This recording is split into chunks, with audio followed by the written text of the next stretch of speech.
Bapatla time న్యూస్కి స్వాగతం. చదువుతున్నది బెనర్జీ. బాపట్ల పట్టణ సిఐ రాంబాబు ఆధ్వర్యంలో డీఎస్పీ చంద్రమౌళి నేతృత్వంలో బాపట్ల పట్టణం డిఎంపల్లిలో సుమారు 100 మంది పోలీసులతో తెల్లవారుజామున కార్టెన్ సెర్చ్ నిర్వహించారు. అనేక వాహనాలకు సరైన పత్రాలు లేకపోవడంతో స్వాధీనం చేసుకున్నారు.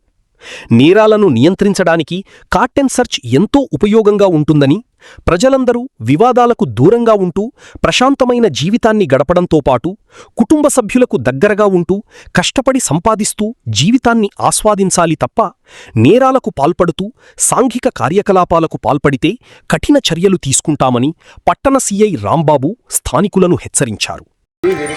టౌన్లో అన్ని ప్రాంతాల్లో ఒక్కొక్క వారానికి ఒక్కొక్క ప్లేస్ పెట్టుకొని ఈ కోఆర్డినేట్ సెర్చ్ ఆపరేషన్ జరుగుతూ ఉంది. అందులో భాగంగా ఈరోజు మన డిఎంపల్లి లేదా కొత్తపల్లి ఏరియాలో చేయడం జరిగింది.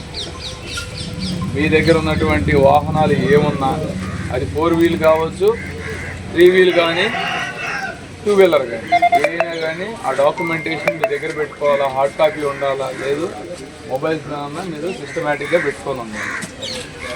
ఎందుకంటే కొన్ని వాహనాలు, కొన్ని వెహికల్స్, కెప్ట వెహికల్స్ కూడా బయటపడుతుంది.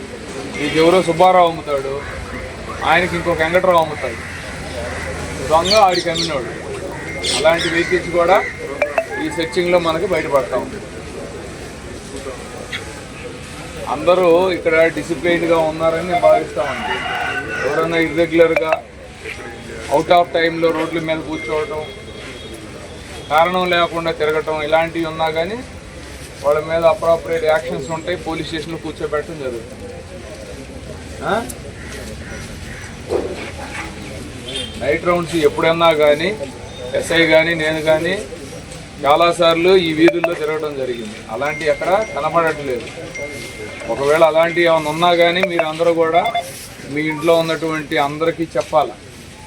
అలాంటి పరిస్థితులు గతంలో లాగా తిరగాలి, కూర్చుంటాము అని అంటే కుదరదు. ఆల్వేస్ ఎప్పుడూ కూడా పోలీస్ యాక్ట్ అమల్లో ఉన్నట్టే. ఎందుకంటే అవుట్ ఆఫ్ టైంలో తిరిగేటువంటిది ఏదన్నా రీజనబుల్ ఉండాలి తప్ప అదర్వైజ్ రోడ్డు మీదకి వచ్చి చిందేసుకుంటూ అట్లా ఉండడానికి లేదు.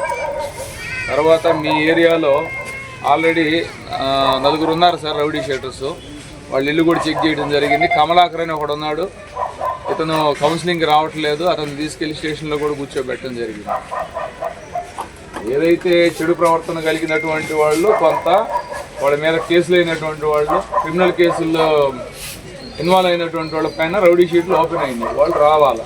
మేము చట్టానికి లోబడి బ్రతుకుతూ ఉన్నాము, మేము ఎక్కడా కూడా ఇర్రెగ్యులర్ యాక్టివిటీస్ లేవని వాళ్ళు ఒక నమ్మకంగా మా దగ్గర వచ్చి అటెండ్ అవ్వాలి. ఆ కౌన్సిలింగ్ రాని వాళ్ళు ఖచ్చితంగా ఈ విధంగా సర్ప్రైజ్ చెకింగ్ చేసినప్పుడు జరుగుతారు. తీసుకొని వచ్చి కూర్చోబెట్టి లీగల్ యాక్షన్ ఇనిషియేట్ చేయడం జరుగుతుంది.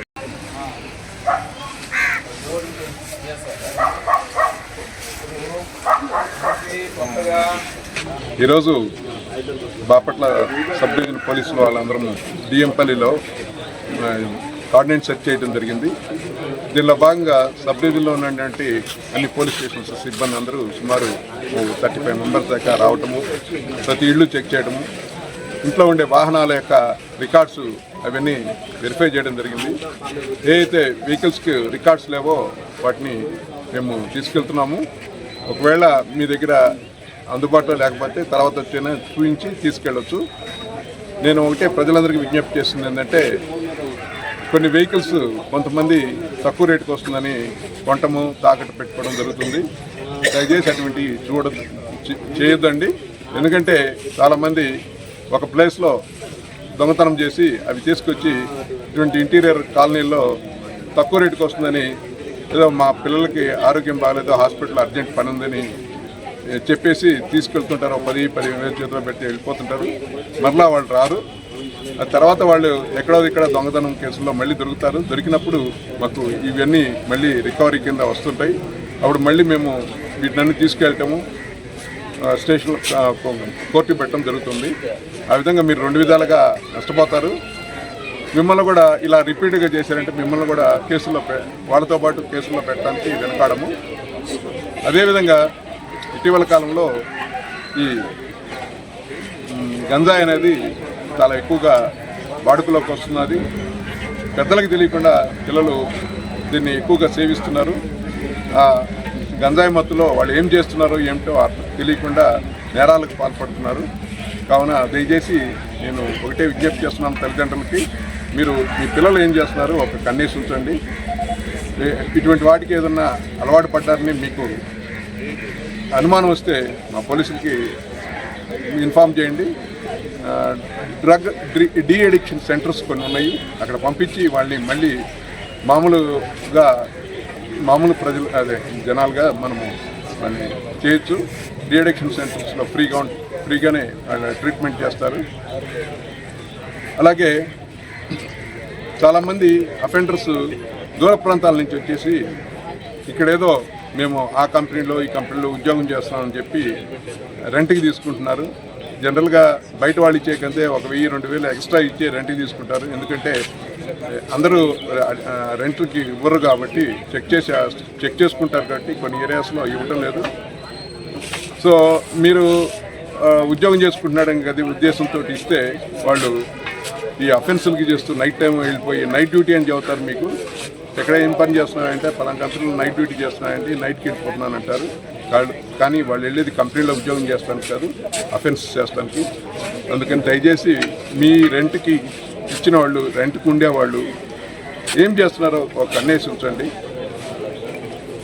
మీ ఏమన్నా సమాచారం అంటే మా టౌన్ పోలీస్ స్టేషన్కి, బాపట్ల టౌన్ పోలీస్ స్టేషన్ సమాచారం ఇవ్వండి. తక్కిన విషయాలు మేము చూసుకుంటాం. Thank you.